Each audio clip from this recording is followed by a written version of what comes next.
Hello friends, welcome to Excel learning. This is me Priya. आज हम लोग अपना घटना चक्र का PYQs कवर कर रहे थे, जिसमें पॉलिटी की भी सीरीज चल रही थी यूपी पीसीएस 2024 के लिए। और सिर्फ यूपी पीसीएस 2024 के लिए नहीं, अगर मैं बताऊं तो आर के लिए भी आपका बहुत यूज़फुल होने वाला है। कोई और स्टेट अगर आप PSC देने वाले हैं, ठीक है, उसके लिए, एंड जो आपके UPSC है उसके लिए भी बहुत ज़्यादा इंपॉर्टेंट होने वाला है आपके लिए ना। रीज़न बीइंग क्या है कि यहाँ पर सबके PYQs आपके कवर किए गए हैं, ठीक। तो इसके बाद अगर देखते हैं तो ये मैंने सुप्रीम कोर्ट का आपका पहला वीडियो डाल दिया था, है ना। ड्यू टू सम रीज़न बीच में मेरा वीडियो मतलब मुझे बंद करना पड़ गया, तो आई थॉट कि जितना मैंने रिकॉर्डिंग किया मैं उतना अपलोड कर दूं, एंड उसके बाद नेक्स्ट वीडियो बना के मैं दूसरा डाल दूंगी। तो यहाँ तक हमने कवर किया था, ठीक है। अब यहाँ से देखते हैं आर्टिकल 122 क्या बात करता है। Courts have been prohibited from inquiring into proceedings of parliament. Court को प्रोहिबिट किया गया है कि वो प्रोसीडिंग्स ऑफ पार्लियामेंट में क्या नहीं कर सकते, इंक्वायरी नहीं कर सकते।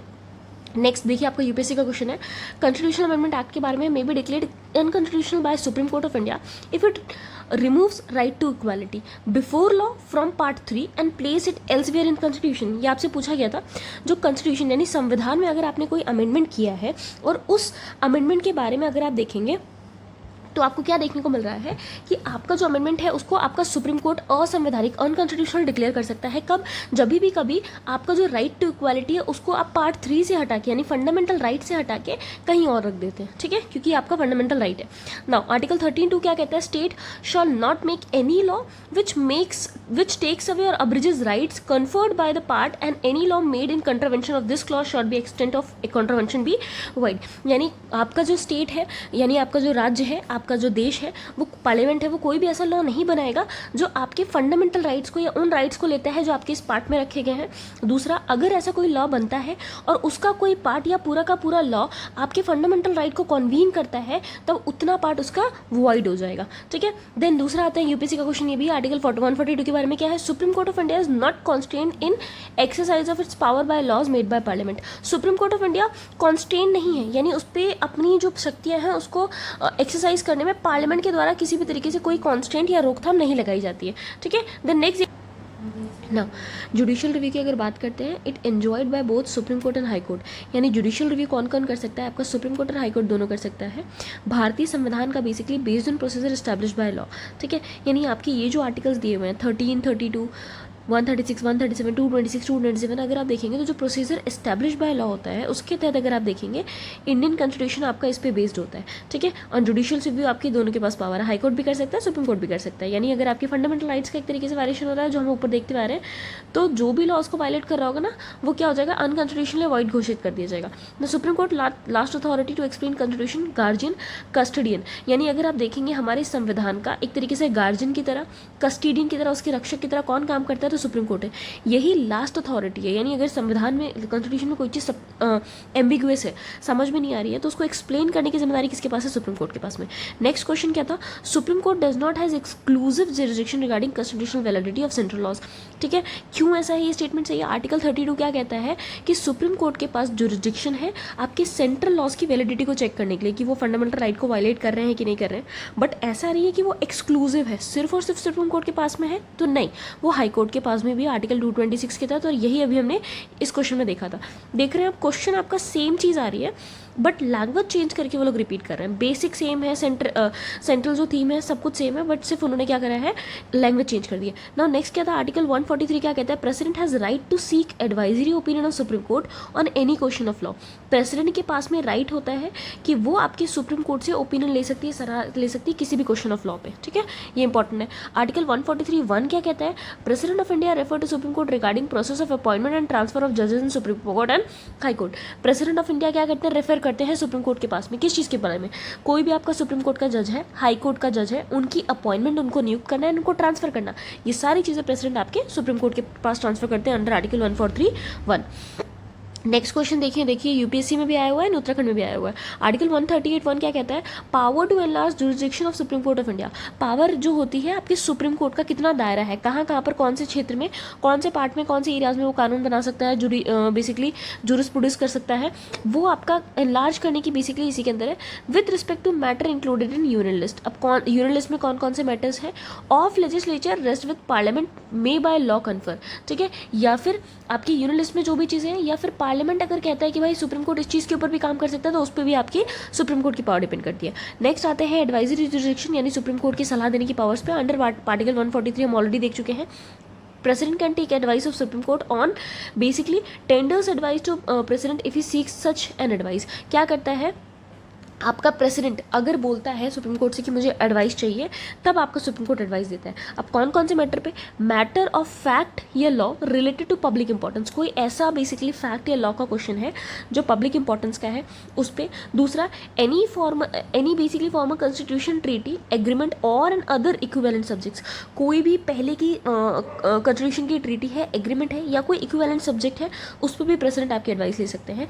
Supreme court has to give its opinion, इस पार्ट पे सुप्रीम कोर्ट बाउंड होता है कि उनको अपना ओपिनियन देना है। एंड फर्स्ट केस में supreme court not bound to give his advice, पहले केस में सुप्रीम कोर्ट बेसिकली बाधित नहीं होता है, बाउंड नहीं होता है देने के लिए। देन देख सकते हैं फुल बेंच की बात करते हैं। 5 members of supreme court hears any reference made it under advisory jurisdiction, यानी अगर आपके प्रेसिडेंट ने सलाह मांगी, एडवाइस मांगी है, तो उसके लिए सुप्रीम कोर्ट की फुल बेंच का बैठना जरूरी नहीं है। ऐसा नहीं है 1 जज, 2 जज, 3 जज, नहीं, मिनिमम 5 जजेस का जरूरी है बैठ के सलाह देना, ठीक है। एंड एनी का मतलब क्या हुआ? कुड बी मोर देन 1, ठीक है। यहाँ पर मोर देन 1 अगर आप देख सकते हैं, यानी एक या एक से ज़्यादा भी सलाह ले सकते हैं। Advice given by supreme court, advisory jurisdiction is not binding on government. अब इंपॉर्टेंट क्या है, यहाँ पर सुप्रीम कोर्ट बाउंड नहीं था, यहाँ पर बाउंड है। बट सुप्रीम कोर्ट ने अगर एडवाइस दे भी दी तो गवर्नमेंट बाउंड नहीं होती उस चीज़ से कि आपको मानना ही मानना है। वो सलाह है, आपकी मर्जी है, लो या नहीं लो, है ना। फ्री की सलाह जो है 3 इडियट्स वाली वही है ना। यूपीएससी 19 की बात करते हैं, क्वेश्चन पूछा था 42nd अमेंडमेंट एक्ट 1976, इसको हम लोग मिनी कॉन्स्टिट्यूशन के नाम से भी जानते हैं ना। ये क्या कहता है? Curtailed judicial review of high court. ये क्या करता है? जो हाई कोर्ट है उसकी जुडिशियल रिव्यू की पावर को खत्म करता है। 43rd अमेंडमेंट एक्ट क्या करता है? रिस्टोर कर देता है, यानी जो उसकी ओरिजिनल प्रोविजन था आपके हाई कोर्ट का कि उनके पास एक कॉन्स्टिट्यूशनल जो वैलिडिटी है लॉ की उसको चेक करने की, उसको क्या कर दिया जाता है? रिस्टोर कर दिया जाता है, ठीक है। देन नेक्स्ट देखते हैं, if constitutional amendment goes against basic structure of constitution, supreme court has power to call it into question. अगर कोई भी संवैधानिक कॉन्स्टिट्यूशनल अमेंडमेंट हुआ है और वो आपके बेसिक स्ट्रक्चर के अगेंस्ट में जाता है, खिलाफ में जाता है, तो सुप्रीम कोर्ट के पास में पावर होती है कि उसको क्या कर सकते हैं? क्वेश्चन में ले सकते हैं, यानी उसके ऊपर इंक्वायरी कर सकते हैं, क्वेश्चनिंग कर सकते हैं। देन दूसरा आपका यूपी का क्वेश्चन है, article of constitution of India have been declared by Supreme Court as inviolable basic structure of constitution। अब अगर आप देखेंगे तो आपका जो कोई आर्टिकल है कॉन्स्टिट्यूशन का इंडिया का, जिसको डिक्लेयर कर दिया गया सुप्रीम कोर्ट के द्वारा इनवायलेबल, किस लिए? क्योंकि वो बेसिक स्ट्रक्चर को कहीं ना कहीं हटा रहे होंगे। किसके अंदर में आएगा? आर्टिकल 32 ये आपका सुप्रीम कोर्ट कर सकता है, एंड 226 के तहत आपका हाई कोर्ट, एंड 227 में भी आपकी यही पावर रहती है, ठीक है। एज इट इज़ वही चीज़ें हम थीम रिपीट कर रहे हैं, बस पार्ट और तरीका अलग है पूछने का ना। आर्टिकल 227 क्या कहता है? Every high court shall have superintendence over and all courts and tribunals throughout territories in relation to which it exercise jurisdiction, ठीक है। यानी यहाँ पर तो सुप्रीम हाई कोर्ट ने बता दिया, बट यहाँ पर क्या कहता है कि हाई कोर्ट के पास में सुप्रिटेंडेंस होता है, मतलब वो लीड करेगा किसको? बाकी सारे कोर्ट्स को, ट्राइब्यूनल्स को, जो उस टेरिटरीज के अंदर आ रहा होगा जहाँ पर आपका हाई कोर्ट की पावर फैलती है। लेट्स से इस टेरिटरी की बात हो रही है, पूरा हाई कोर्ट एक, यहाँ पर छोटे छोटे आपके बहुत सारे कोर्ट्स होंगे, ट्राइब्यूनल्स होंगे, उन सब के ऊपर बेसिकली सुप्रिटेंडेंट कौन करेगा? आपका हाई कोर्ट करेगा, ठीक है। ये आर्टिकल 227 कहते हैं, ये ध्यान रखिएगा। नेक्स्ट देखते हैं, constitution prescribes that for appointment as a जज of supreme court person must be, यानी अगर आपका कॉन्स्टिट्यूशन क्या कहता है कि अगर किसी पर्सन को आप जज बनाना चाहते हैं सुप्रीम कोर्ट का, तो क्या होना चाहिए? उसको नागरिक होना चाहिए, भारत का सिटीजन, जज ऑफ हाई कोर्ट होना चाहिए कम से कम 5 साल के लिए, एडवोकेट होना चाहिए हाई कोर्ट में 10 साल के लिए, ठीक है। या फिर प्रेसिडेंट की नज़र में एक डिस्टिंग्विश्ड जूरिस्ट होना चाहिए, यानी बहुत ही अच्छा कोई जूरिस्ट होना चाहिए। तो ये 4 कंडीशंस आपकी हो सकती हैं सुप्रीम कोर्ट के जज के लिए। कौन बताता है? आर्टिकल 124(3), ठीक है। ये थोड़ा सा ब्लर हो गया है आई थिंक, बट दिख रहा है तो देख लीजिएगा ना। जस्टिस एल नागेश्वर राव की बात करते हैं तो उन्होंने क्या कहता है? 7th person elevated directly from bar to supreme court of India. ये आपके 7th पर्सन ऐसे बने थे जिनको बार से डायरेक्टली कहाँ कर दिया गया था? सुप्रीम कोर्ट ऑफ इंडिया में ट्रांसफर कर दिया गया था। 13 में 2016 को उन्होंने ओथ ली थी, तो इसलिए उस टाइम के लिए इंपॉर्टेंट थे, बट यहाँ पर क्योंकि PYQ में था तो मैंने ले लिया, ठीक है। देखिए 2016 में बने थे, उस टाइम का क्वेश्चन है। Now form of oath by CJI, chief justice of India की बात करते हैं, एंड CAG यानी comptroller and auditor general of India की बात करते हैं, तो इनकी ओथ किस में दी गई है? 3rd शेड्यूल में दी गई है।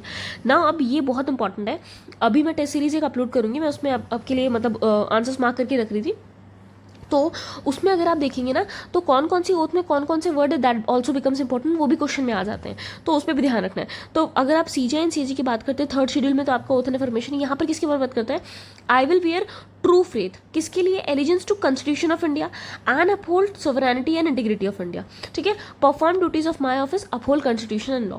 तो यानी यहाँ पर ट्रू फेथ एंड एलिजेंस की बात होती है कॉन्स्टिट्यूशन के लिए, सोवरेनिटी और इंटीग्रिटी ऑफ इंडिया की बात होती है, ड्यूटीज परफॉर्म करने की बात होती है एंड अपहोल्ड करने की लॉ एंड कॉन्स्टिट्यूशन। तो ये आपके इंपॉर्टेंट हो जाता है। देन नेक्स्ट देखते हैं केसेस अंडर जुरिस्डिक्शन, ठीक है, यानी आपके कौन कौन से बेसिकली केसेस हैं जो सुप्रीम कोर्ट और हाई कोर्ट दोनों के जुरिस्डिक्शन के अंदर आते हैं। तो enforcement of fundamental right, fundamental rights को बेसिकली एनफोर्स करना, लागू करना, और इसकी किसके थ्रू होता है हमको पता है, रिट्स के थ्रू, ठीक है। 5 तरीके की आपकी रिट्स होती है, मुझे बताइए कौन कौन सी होती है, ठीक है। अच्छा, इसका मीनिंग लिख के बताइए मुझे क्या होता है। एक आपने पढ़ी होगी हेबिस कॉर्पस होती है, ठीक है, एक मैं बता दे रही हूँ। हेबिस कॉर्पस, कॉर्प मतलब होता है बॉडी, तो किसी की बॉडी को लेके आना, किसी की उपस्थिति के लिए होता है। फिर आपको पता है मैंडेमस, ठीक है। फिर आपकी होती है सर्च्यूररी, फिर आपकी होती है प्रोहिबिशन, एंड एक और मैं भूल रही हूँ कौन सी है वो, क्वो वारंटो।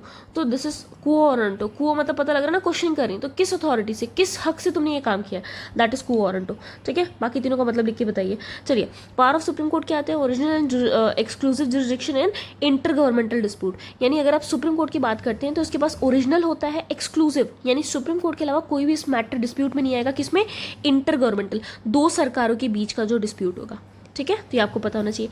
एडवाइजरी की बात करते हैं, सलाह देने की, तो प्रेसिडेंट क्वेश्चन ऑफ लॉ हम देख चुके हैं, या फैक्ट होता है। और power to review own judgment या ऑर्डर, तो इनके पास क्या पावर होता है, इंटर गवर्नमेंटल डिस्प्यूट में ओरिजिनल होता है, इसके अलावा किसी के पास नहीं होगा, एक्सक्लूसिव होगा। एडवाइस करते हैं प्रेसिडेंट को लॉ और फैक्ट पे, और दूसरा रिव्यू करते हैं खुद के जजमेंट या ऑर्डर को, ठीक है। दूसरा अगर देखते हैं तो आपको क्या देखने को मिल रहा है, supreme court under article 139A has right to transfer any case anywhere in India. Supreme court के पास क्या पावर होती है कि वो राइट होती है ट्रांसफर करने की कोई भी केस किसी भी पार्ट में, यानी वो कहीं से कहीं, दिल्ली का केस बेसिकली कहीं भी ट्रांसफर कर सकते हैं। तो ऐसा होता है कि वो किसी भी केस को कहीं पर भी ट्रांसफर कर सकते हैं। अंडर आर्टिकल 355 की बात करते हैं, supreme court recently declare migrants determination by tribunal act 1983 as unconstitutional for violation of secret duty of centre, ठीक है। अगर आप देखेंगे तो सुप्रीम कोर्ट ने क्या किया है, यहाँ पर जो आपका tribunal determination by tribunal migrants का एक्ट था उसको अनकॉन्स्टिट्यूशनल कहा गया। ये आर्टिकल अंडर आर्टिकल 355 क्या कहता है, duty of union to protect every state against external aggression and internal disturbance, यानी ये आपकी राज्य की जिम्मेदारी होती है कि वो प्रोटेक्ट करेगा, आपके यूनियन की, सॉरी, आपकी केंद्र सरकार की जिम्मेदारी होती है कि वो स्टेट को प्रोटेक्ट करेगा। किससे प्रोटेक्ट करेगा, एक्सटर्नल एग्रेशन से, बाहर कोई बेसिकली क्या हो रहा है, किसी भी तरीके का अग्रेशन हो रहा है, म्यांमार में कूप हो रहा है, बांग्लादेश में कुछ हो रहा है, वहाँ से लोग इंडिया में आ रहे हैं, तो यहाँ के लोग डिस्टर्बेंस होंगे, उससे बचाना। हमारे अंदर आंदरूनिक कहीं कोई चीज़ हो रही है, कहीं पर पता लगा बहुत मॉब लिंचिंग वगैरह हो रही है, लोग है ना, भीड़ वगैरह हो रही है, तो उससे बचाना। And ensure that government of every state is carried in accordance with provisions of constitution. और क्या काम होता है इनका, देखना कि संविधान के हिसाब से ही हर स्टेट की सरकार काम कर रही हो, ठीक है। तो आपका आर्टिकल 355 ही काम करता है, बहुत बहुत बहुत इंपॉर्टेंट है, ठीक है, keep that in mind. Now दूसरा देखते हैं, यूपीएससी का क्वेश्चन है, administrative expenses of supreme court including salaries, allowances and pensions payable to or in respect of offices, servants charged upon consolidated fund. Now यहाँ क्या देखने को मिलता है, okay we have done this ना, yeah. Administrative expenses of Supreme Court including salaries, allowances and pensions payable to or in respect of offices, servants charged upon consolidated fund of India। यानी कोई भी अगर एडमिनिस्ट्रेटिव आप किसकी बात करते हैं, एक्सपेंस की, खर्चे की, सुप्रीम कोर्ट की, किसके रिगार्डिंग उनकी सैलरी देनी हो, उनको कोई अलाउंस देना हो, ठीक है। अलाउंस जैसे क्या हुआ, जैसे भत्ता हम लोग देते हैं, मान लीजिए दिवाली पे कोई एक्स्ट्रा वो देना हुआ, ठीक है, पेंशन इनकी देनी हुई, ठीक है, कोई भी ऑफिस है या सर्वेंट वहाँ पर चार्ज कर रहा है, तो सारे के सारे कहाँ से होते हैं, कंसोलिडेटेड फंड ऑफ इंडिया के होते हैं। और यही सारी चीज़ें अगर हाई कोर्ट की बात करेंगे तो कहाँ से होता है, कंसोलिडेटेड फंड ऑफ स्टेट से होता है ना। नेक्स्ट क्वेश्चन यूपीएससी का है, जस्टिस वी.आर. कृष्ण अय्यर की बात करते हैं, 15 नवंबर 1915 से लेकर 4 दिसंबर 2014 तक अगर आपको देखने को मिलेंगे जस्ट ऑफ सुप्रीम कोर्ट ये रहे थे। प्लस पीएन भगवती जी की बात करते हैं, तो इन्होंने क्या किया था, they are progenitors of PIL, public interest litigation है ना, उनके प्रोजेनाइटर्स के रूप में इनको माना जाता है। और जिस टाइम पे पीआईएल का ये कॉन्सेप्ट आया था उस टाइम पे आपके चीफ जस्टिस ऑफ इंडिया कौन थे, वाई.वी. चंद्रचूड़, ठीक है। अभी आप देखते हैं एक और चंद्रचूड़ आपको देखने को मिलता है, उसके पहले एक थे वाई.वी. चंद्रचूड़। इंट्रोड्यूस कब हुआ था, जुडिशियल इनिशिएटिव के द्वारा, ठीक है, यानी ये कोई पार्लियामेंट्री बेसिकली प्रोसेस नहीं है, बट जुडिशियल का एक इनिशिएटिव आपको देखने को मिल जाएगा, ठीक। अब पीएन भगवती की बात करते हैं, जो accepted case Hussain Khatoon versus state of Bihar 1979 में, ठीक। 17th अगर आप सीजीआई देखने को मिलेगा, 17th आपके चीफ जस्टिस ऑफ इंडिया थे, कब से कब तक, 12 जुलाई 1985 से लेकर 20 दिसंबर 1986 तक।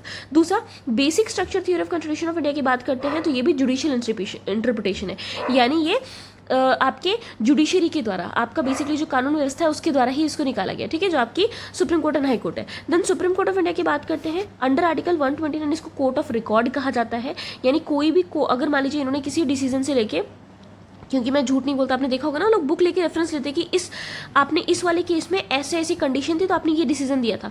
तो अगर अभी वैसा सेम केस हो रहा है तो सेम बेसिस पे आप ऐसा बेसिकली क्या कर सकते हैं, उस तरीके की आप जो भी डिसीजन अपना ले सकते हैं, ठीक है। ये आपका क्या कहता है, सुप्रीम कोर्ट के कोर्ट ऑफ रिकॉर्ड की तरह काम करता है। यानी पहले आपने कोई चीज़ कर दिया तो आपका रिकॉर्ड की तरह काम करेगा ना। ये क्या इंप्लाई करता है, all it's decision have evidentiary value, यानी इसके जितने भी निर्णय, जितने डिसीजन आए होंगे सबकी एविडेंशियरी, सब एक तरीके से सबूत की तरह, एविडेंस की तरह काम करेंगे and can not be question in any court, और उसको किसी भी कोर्ट में क्वेश्चन नहीं किया जा सकता।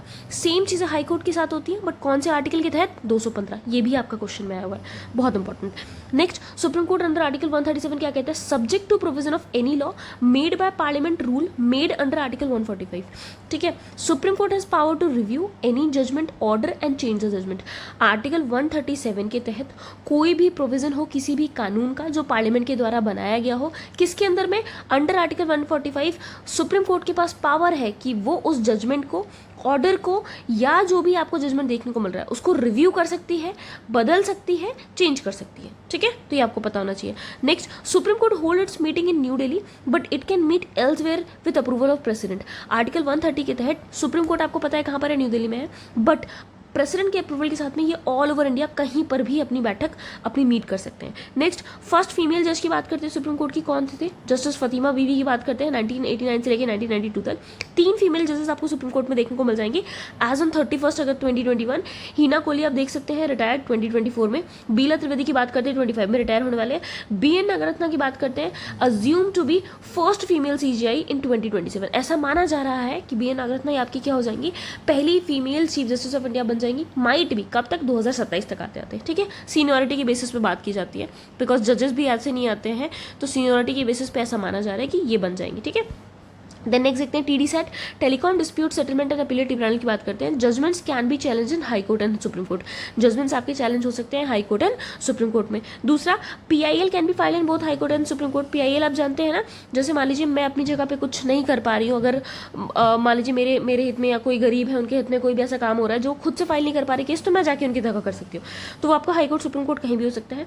इसका कॉन्सेप्ट कहाँ से आया है, USA से आया है, और ये क्या है, जुडिशियल एक्टिविज्म से रिलेटेड। एक तो जुडिशियली बेसिकली क्या करती, काम करती कि भाई अच्छा काम है, बहुत ज़्यादा तत्परता होकर काम करे, एक एक्टिविज्म है, ठीक है।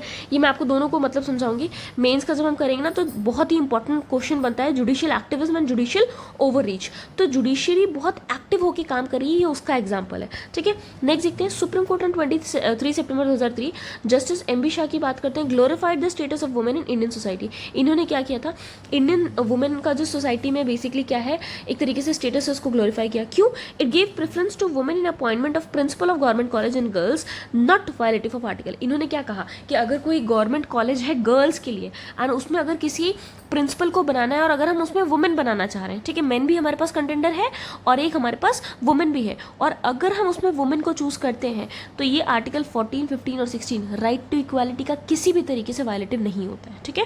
This is very important. Now under article 348(1) part A क्या कहता है, related to language to be use in supreme court and high court, ठीक है। यानी सुप्रीम कोर्ट हाई कोर्ट में कोई एक्ट है, बिल है, वहां पर कौन सी लैंग्वेज यूज होगी, ये आर्टिकल 348(1)(a) आपका बताता है, ठीक है। Next, all proceedings in supreme court and every high court shawl be in English language. जितनी भी प्रोसीडिंग्स आपकी supreme court and high court में होंगी वो किस में होंगी, इंग्लिश में ही होंगी। देन नेक्स्ट आता है कोलगेट स्कैम केस की बात करते हैं। Supreme court observe CBI as caged parrot. अब इसमें पूछा गया था कौन से केस में आपके सुप्रीम कोर्ट ने CBI को केस्ड पैरेट कहा था, ठीक है, कि मतलब एक आपका क्या कहते हैं, पिंजरे के अंदर आपका एक तोता बैठा हुआ है, तो ये CBI को किसने कहा था, सुप्रीम कोर्ट ने, किसमें, कोलगेट स्कैम के केस में। तो ये आपका हो गया है सुप्रीम कोर्ट कंप्लीट, एंड अभी नेक्स्ट लेक्चर में आपको हाई कोर्ट मिल जाएगा, तब तक आप इसको पढ़िए। एंड अगर आप चाहते हैं मैं सुप्रीम कोर्ट की दोनों वीडियोस कंपाइल करके डाल दूँ तो वो भी मुझे कमेंट सेक्शन में आप कमेंट्स कर सकते हैं, ठीक है। मिलते हैं next test series and next lecture के साथ में। Till then keep learning everyone, like share and subscribe. Thank you.